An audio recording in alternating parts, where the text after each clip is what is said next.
ladies and gentlemen, and welcome to Backstage. It's our pleasure tonight to have one beautiful lady with us.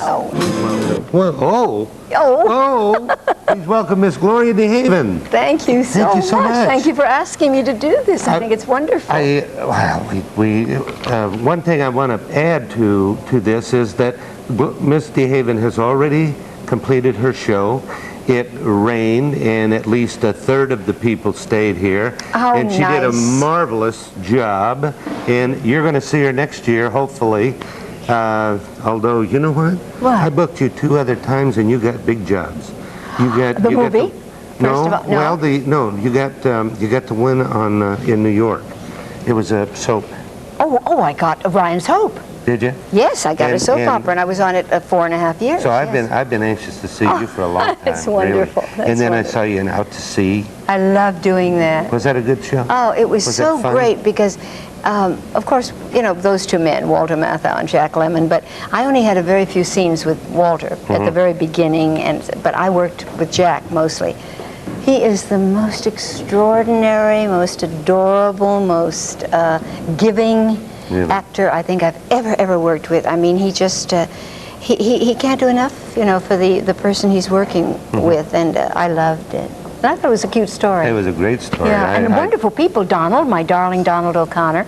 We've known each other since we were 9 years old. Really? Yeah, we both have vaudeville parents, and our parents knew each other, which is really crazy. It's true, though. And then, of course, there was Hal Linden, and there was Rue McClanahan, and then Elaine Stritch, a good buddy of mine. And it was a great story. Great story. You know, you were just talking to the audience about your life. And, of course, a lot of people didn't get to see that, and I'd like to go over part of that with you. Sure. Number one, you said you were born here in L.A. I was born in Los Angeles, California. And you had vaudeville parents. Vaudeville parents. They were known as Mr. and Mrs. Carter DeHaven, yes. Where'd you go to high school? Well, I have to be honest, I went to professional school. Did you? Because at that time, when I mentioned as we were talking to the audience, I said that I had done bit parts, like in black and white movies, just a line here and a line there. And in order to go out for auditions for those kind of roles, you went to professional school because it was a half-day school. What was not so thrilling about it was that it was all study, from 8:30 in the morning till 12:30. And you didn't have gym, you didn't have homework, you didn't have any of those things, you know, you just studied. And, but you did have the afternoon to go on auditions and interviews for parts, you know. Yeah, me too. Were there other actors in this school? Pardon? Is that where you met Donald O'Connor in school? Oh, no. Donald and I had known each other, I said, since we were 9. And in fact, at that age, we were engaged. No, wait a minute. It was quite legitimate. He gave me a cigar band, which was on this finger. And we just finished, well, we did about 1.5 years ago, we worked Harris together. And then, of course, we did the movie. But we have stayed very, very close. He's my closest and dearest buddy. And I love him dearly. And too bad he isn't talented. I always think if he'd only had some talent, you know, it's a shame. But and when I have him here, I'm going to show him this, all right? He's down in Palm Springs right now. Is he? He's I just did it. I just did, as the kids say, a gig there not too long ago. But I'll tell you something. I thought it was hot there. It's warm here, isn't it? Yes, it's very warm. Very, very warm. Very, very. For September, whatever. Sure is. But it's kind of nice because coming back now, I'm moving back here. Okay. From New York. I live in New York and have lived in New York for about 12 years. You going to move into Leisure World? No, because it's too far from my children. I'm moving back to be with my my daughter. Where do they live? She lives in sort of, I think it's called Cheviot Hills. Like, do you know where that is? Yes, it's like off Pico and back of 20th Century Fox and all of it. And she has two babies. She and her husband had been together. Grandma just adores. Yeah, but she, you know, it's so wild because I have a 25-year-old grandchild, and it was the only grandchild. And then my daughter had been with this young man for 4 years, whom I adore, my son-in-law, and they decided to get married, which I was thrilled about. And beautiful wedding, just fabulous. They went to Hawaii. They went to Honolulu, Hawaii. She came back pregnant. Now, they'd been together for 4 years. Nothing happened. Came back from the honeymoon and was pregnant. And not too much longer, 16 months apart, she had another one. So now I'm the proud grandmother of, and she had a boy and a girl, which was great. So I have a 2-year-old grandson and a 3.5-year-old granddaughter. So I wanted to move back here because I felt that at this stage in my life and my age, that just visiting, you know, coming in for visits is not good. I want them to know me and yeah, and remember me. Sure. I'm Auntie Mame Grandma that really? I am. Yes, yes. Are you a little wild? Yeah. Let's put it this way, everything my daughter doesn't approve of, we do. I see. You were married to, well, let's go back to the parents for a moment. You talked about them. Did you go with them on the road at all? Donald? No, with your parents. Oh, no, I wasn't born. No, my brother and sister did. Okay. I came later. Yeah. Later. Yeah. No. And my mother, in fact, was carrying me, and then she retired. So, no, I never. I worked in the womb, but not. And the movie, again, you said was a little takeoff on your parents? No, not a takeoff. No, it was all true. Well, but was the whole story about your parents? No, that was what was so extraordinary, because they were looking for someone to play Mrs. Carter DeHaven in this one 5-minute segment of Bert Kalmer and Harry Ruby's lives. And it was so funny because I was on the lot, just a starlet. Nobody thought of me, and I'm there. I was the daughter, you know. Finally, it got to Louis B. Mayer, who was the head of the studio, and he said, "I think their kid is on the." I think their kid is on the lot, you know. And that's exactly how it happened. It was just an accident that I got to play my own mother. That's great. Someone else could have been cast in the role. Very good story. It's the truth. Well, I believe you. It's true. Okay. Unabashedly honest, I'm afraid I am. Oh yeah. In this school, I'm going to have to get that movie and show them here. 3 Little Words? Sure. Oh, it's a charming movie. I'll get that movie because then it's a lovely movie. I should put that down, huh? I end up. Put that down. We have our own library, and it will end up over there, so then they can check it out. Okay, great. But no, I've got to go look at it because I remember it, but I was rather young. Weren't we all? Sometime, yeah. You mean sometime in your life you remember that you were young? No, I remember the movie. I remember it very well. Do you really? Yes, I do. It was a charming movie. It was beautiful. One of my dearest, really good friends is Arlene Dahl, and she was the lead in the movie.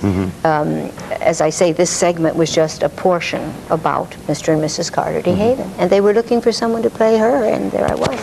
Maybe they ought to make a movie about them. You know something? It has been discussed, and I would love that. Yeah, I would love it. Because, you know, I started in films. I always kid about it because I always say I started in silent films, but it was strictly by accident. Charlie Chaplin's last silent film was a great, incredibly great movie called Modern Times. And my father was a very close friend of Charlie Chaplin's. They were great friends, and because it was his last silent film, my dad was in The Great Dictator as a favor. He played one of the generals with Jack Oakey and all of that. But they were great friends, and he did it as a favor.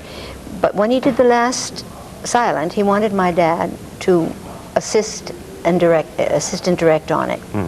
So there was a scene with Paulette Goddard where they needed 2 little girls, again, to be Paulette Goddard's sisters, and very small scene. I was, I think, 9 or 11, I can't really remember. I think it was 9 or 11, somewhere between 9 and 11.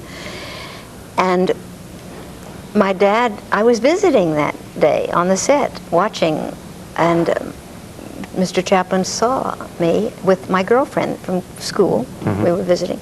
And he sent us down to Western costume and put us into tattered clothes and taught us how to do big takes, you know, and things. And he said, now when you're frightened, he said, just go, like that, because it was silent, you know. And he said, when you're angry, just get really angry. And when you're frightened, you know, do the, and we did. We had the best time, and all we had to do was fall down and get dirty to our heart's content.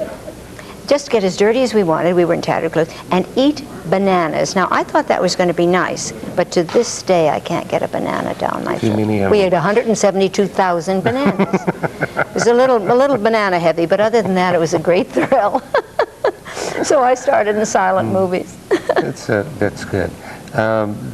Back to school. You're never going to cut this. It's going to run 2 hours. Oh, we have lots of film.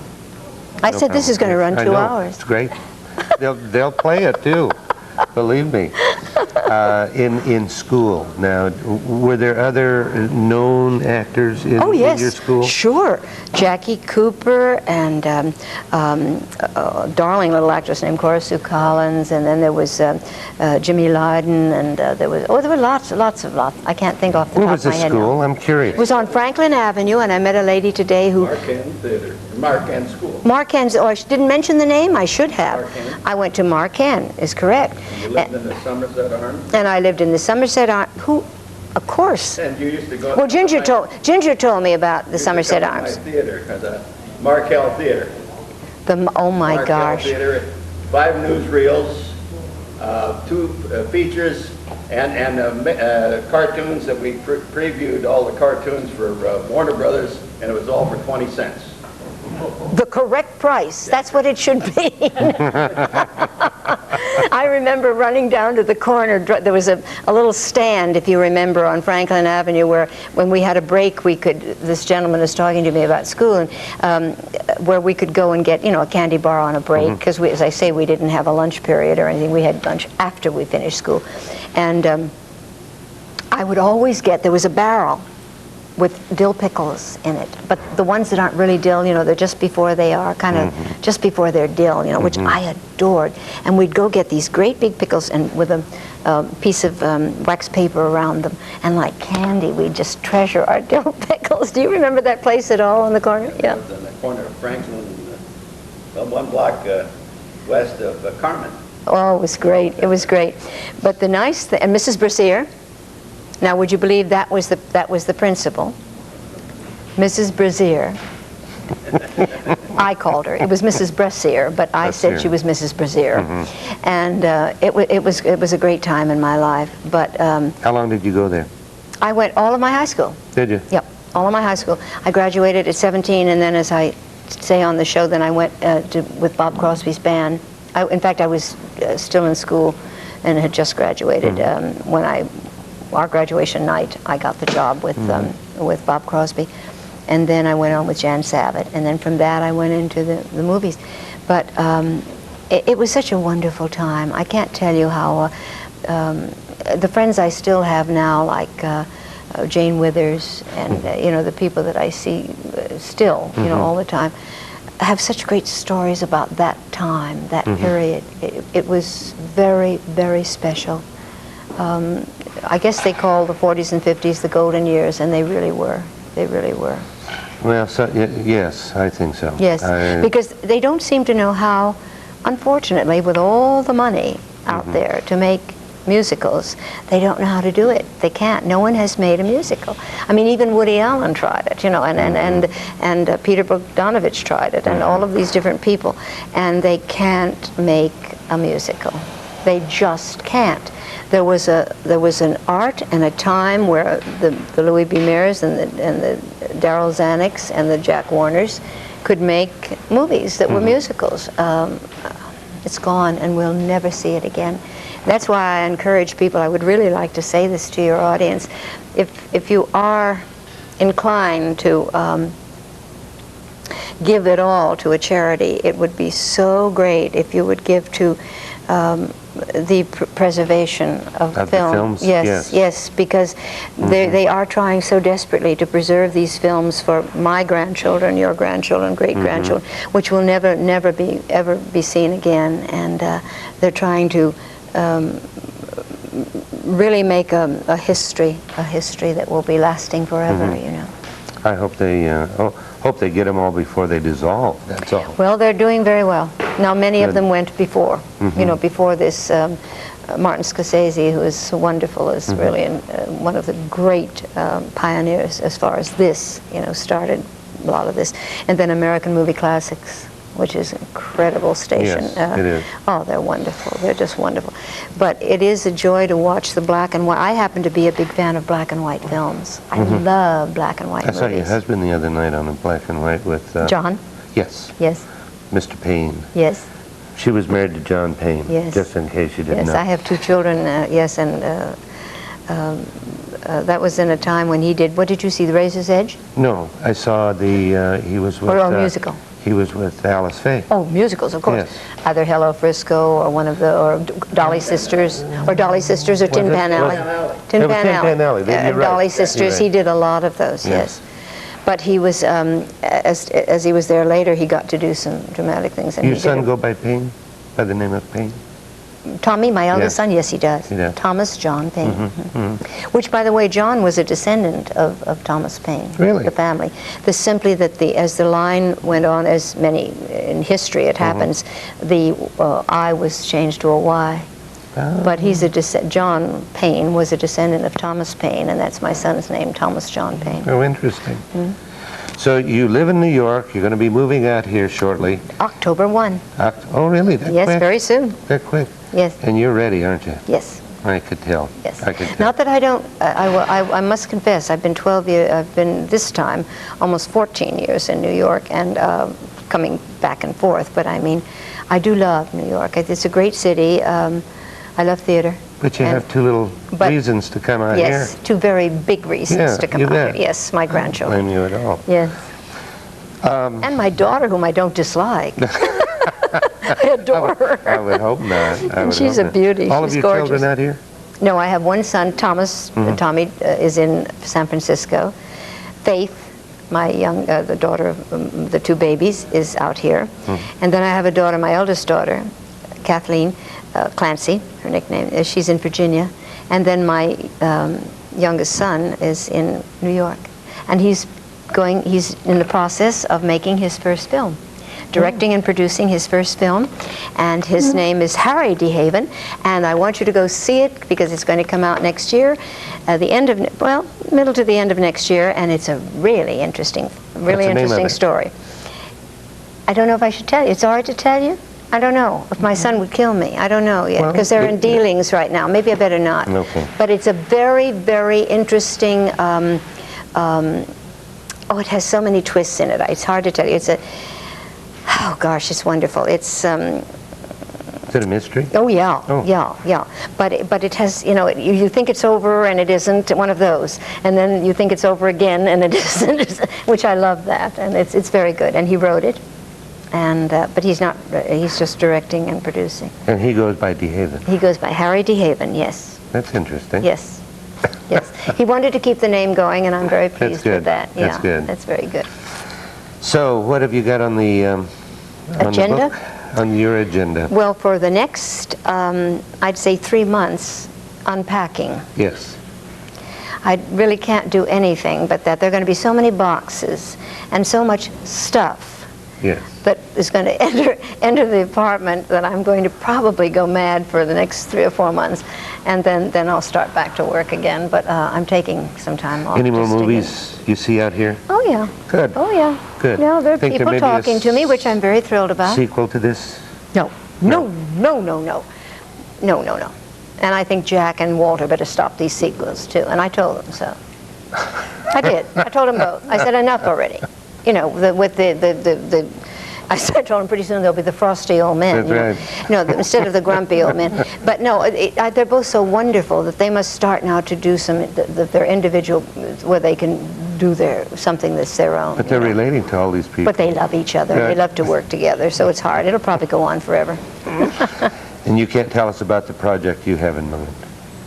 No, because I've only been approached about something that I'm very interested in, which would be, I can say, very different from me. It's nothing like Out to Sea. Oh. In fact, I'm not a very nice lady. It wouldn't be a very nice lady in it. Oh, really? No. Ooh. But I like it because it's a chance to do something that I've never done before. And then there's another one, believe it or not, but that's for television, that has to do strictly with comedy, and that I'm thrilled about because I'd love to do I that. don't know how you could be a nasty old woman. You should see me in the morning. No, actually, I wake up great, as a matter of fact. I'm pretty good. I'm pretty good. But I get very, I don't know if the word is allowed. I'm saying it anyway. You can edit it. But I do get bitchy at times. Do you really? Yes, I do. Well, I do. And it never lasts long, though. Doesn't it? Which is wonderful. And I always apologize. That's good. Yes, that is kind of good, isn't it? Mm-hmm. Isn't it? I think so. I mean, I can be kind of, as I say, snarly a little bit, and then all of a sudden I'll say, oh, I didn't mean that at all. And it has to be huggy and kissy and forget about it. Ooh, I love that part. You love that part. Now, do you have any more gigs like this? Oh, yes. Coming up? Oh, I'll be doing this indefinitely. Oh, yeah, I have lots of things booked. Oh, yeah. Work frequently? Oh, yes. But I do them on a concert level, in other words, I do usually a one engagement. And we're doing the Carnegie Hall. I don't know if you knew about No, that. I didn't. Oh, we did the most extraordinary. When I say we, it was fabulous. It was Van Johnson, June Allison, Catherine Grayson, Sid Charisse, I'm leaving out so many, Betty Garrett, Mickey Rooney, Roddy McDowell, oh gosh, so many. I'm leaving everybody out. But we did Tony Martin, who was absolutely wonderful. He's singing so great right now. But we did 2 evenings at Carnegie Hall last year, and but it was never, filmed or anything.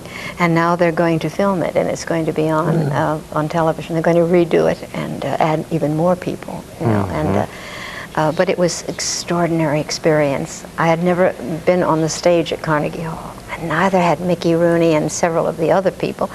And we stood out. The rehearsal, of course, it's kind of dark. You don't see anything. Then those lights went on, and the place lit up.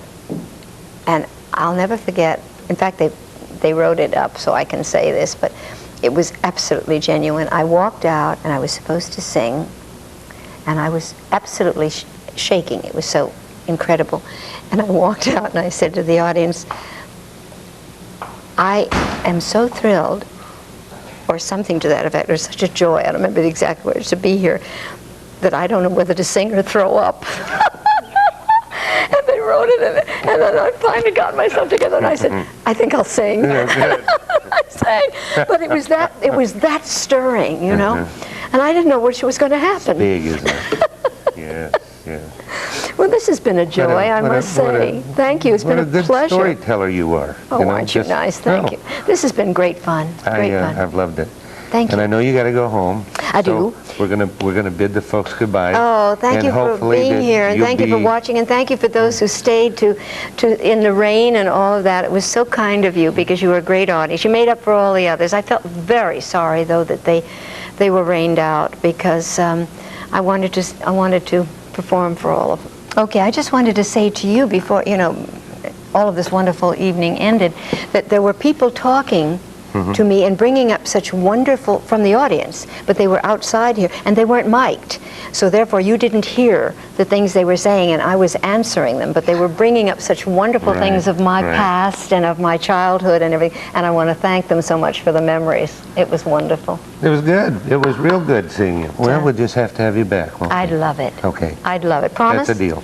You okay. bet. God You bless. bet. God bless, and Ladies thank and you. gentlemen, we've been talking here to Miss Gloria DeHaven, and we're proud to have her here, and we hope she'll come back, and thank you for the many stories you gave us. Oh, it was my pleasure. Good night, everybody. Good night.